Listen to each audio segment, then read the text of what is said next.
हर हर महादेव, घर घर महादेव। मैं ज्योतिष आचार्य पंडित विनोद कुमार दुबे, जबलपुर मध्य प्रदेश से।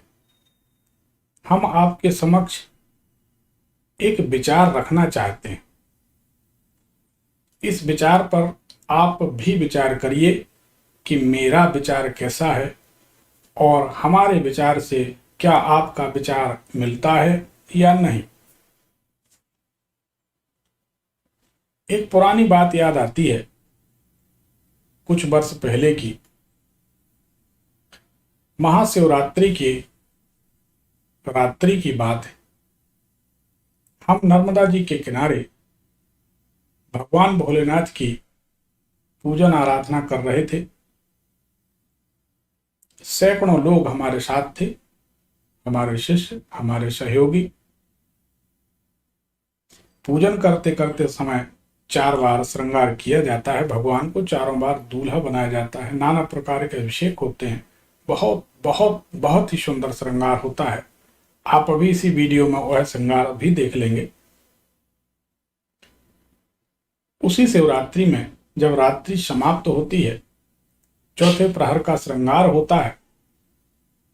सवेरे सवेरे हमारे एक शिष्य मंदिर से बाहर निकलकर कहते हैं, गुरुदेव बाहर तो आकर देखिए, बाहर झांक कर तो देखिए,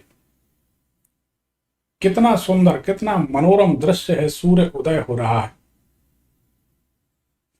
प्रकृति ने, परमात्मा ने कितने सुंदर प्रभात को जन्म दिया है।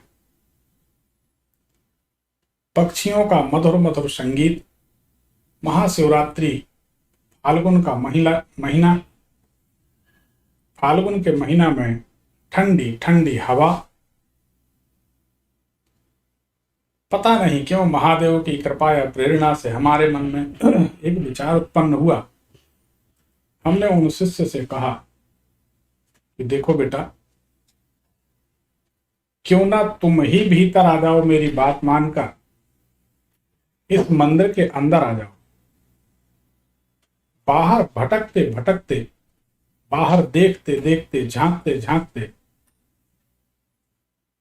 पता नहीं कितना समय जीवन का व्यतीत हो गया, या यूं कहें पता नहीं कितने जन्म व्यतीत हो गए बाहर की यात्रा करते करते। लेकिन आज तक अंतहीन रही यात्रा, उसका कोई अंत नहीं हुआ। हम ये कहते हैं कि मंदिर के अंदर आकर देख लो, जो हम बचपन से कर रहे हैं। मंदिर के अंदर जो श्रृंगार आप देखेंगे, जो भगवान विराजे हैं, आप उनके दर्शन करो। मंदिर की तरफ लौट चलो। बाहर की तरफ की यात्रा बहुत कर ली।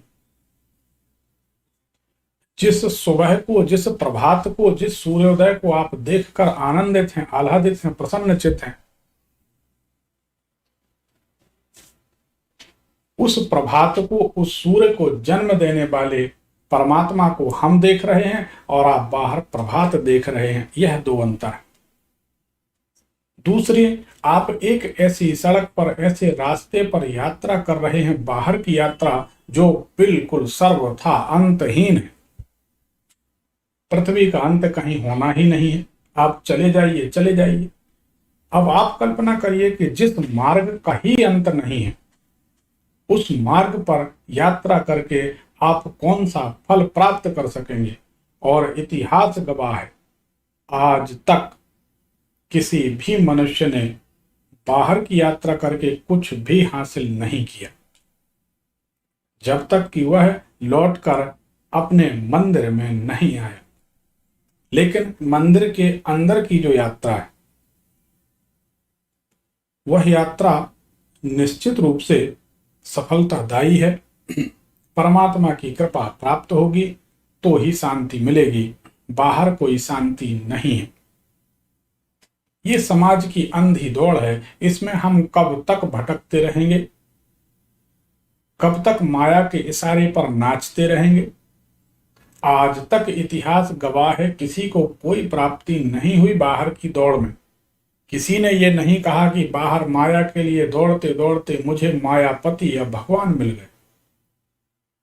समझ में नहीं आता समाज का कैसा अंधापन है, सबके सब उसी दिशा में दौड़े चले जाते हैं। वास्तव में मनुष्य के ढांचे में, बनावट में ही प्राकृतिक एक भूल है। किसी भी मकान में 10 दरवाजे हैं, 10 दरवाजे बाहर की ओर खुलते हैं तो प्रकाश बाहर ही दिखाई देगा, भीतर नहीं दिखाई देगा। इसलिए हमारी इंद्रियां, आंखें बाहर खुलती हैं, बाहर देखती हैं, कान बाहर सुनते हैं, नाक बाहर से सुगंध लेती है, हाथ हम बाहर फैलाते हैं तो संसार की बाहरी वस्तुएं हमारे हाथ में पकड़ में आ जाती हैं। गलती हमारी नहीं, लेकिन हमें समझना चाहिए, सीखना चाहिए कि क्या माया की या बाहर की दौड़ में कभी कल्याण हो सकता है या नहीं। क्योंकि बाहर की दौड़ अंतहीन है, इसका कोई अर्थ नहीं है। बाहर की दौड़ पर विराम लगाना चाहिए और अपने शिवालय में, अपने मंदिर में लौटना चाहिए और अपने भगवान के सानिध्य में बैठना चाहिए। यह इतिहास गवाह है, प्रमाणित है कि जो मंदिर के भीतर बैठे हैं, जिनने भगवान को माना है, भगवान को भजा है, उन्होंने वह सब कुछ प्राप्त कर लिया है जो बाहर की दौड़ लगाने वालों ने कभी प्राप्त नहीं किया। इसके हजारों प्रमाण हैं। हमारा विचार यही है कि मनुष्य को भटकाव से लौटकर अपने मंदिर की तरफ आना चाहिए। आप चाहें तो रात्रि 9 बजे रोजाना हमारे इस YouTube भविष्य फल चैनल पर हमसे लाइव संवाद चर्चा कर सकते हैं।